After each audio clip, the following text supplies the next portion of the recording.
What is up, guys? Rev7 here. This is not quite a YouTube short, but this is gonna be a quick unboxing video of two classic chopped custom cars that I saw that caught my attention. One a fantasy casting and the other a real life licensed model. And it's this pink purple passion, and this beautiful red 59 Impala. And I thought these two, same white wall 5 spokes, they were on the pegs at the same time. I thought, you know what, this would be some two on theme cars to open up. And man, this is beautiful, this 59 Impala. I think I'll start here. I pick up stuff like this because it reminds me of early 2000s Hot Wheels mainlines. They did a lot more custom old school hot rods than the kind of throwaway junk peg warmer stuff.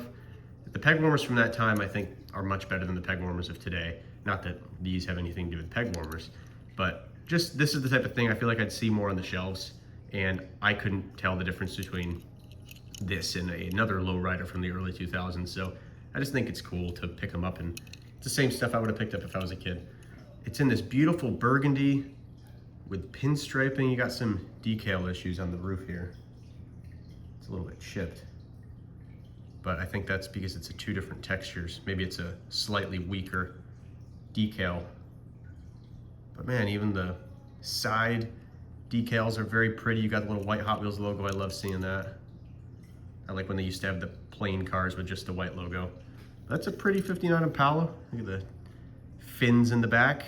One of the most iconic rear ends in automotive history. I think this is Ramon from Cars, is this Impala, especially with that back end.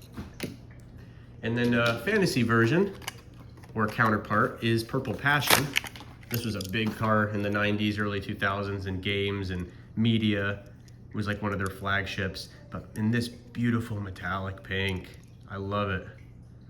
The decal on the front's a little off center, but you can't tell from a distance. Same white walls. I love the decals. Look at that, that is pretty. This really caught my attention. I'm like, I know it's not a treasure hunt, but I gotta take this home. That's the type of stuff I'm buying these days. I have to love it to make it worth reviewing and picking up, or else what am I adding to my collection? Just random stuff to go in a bin? Have to like all of it. That's how it used to be. That's how you know when you got a problem. You gotta set boundaries and rules. But it's hard to turn these two down. Very pretty custom cars. Something that would turn your head at a car show with hundreds of other muscle cars and custom cars. Some beautiful colors in their designs. So yeah, thought I'd share with you guys. Highlight some positives of the new mainline 2025 and 6. Thanks for watching. Subscribe for more videos. Goodbye.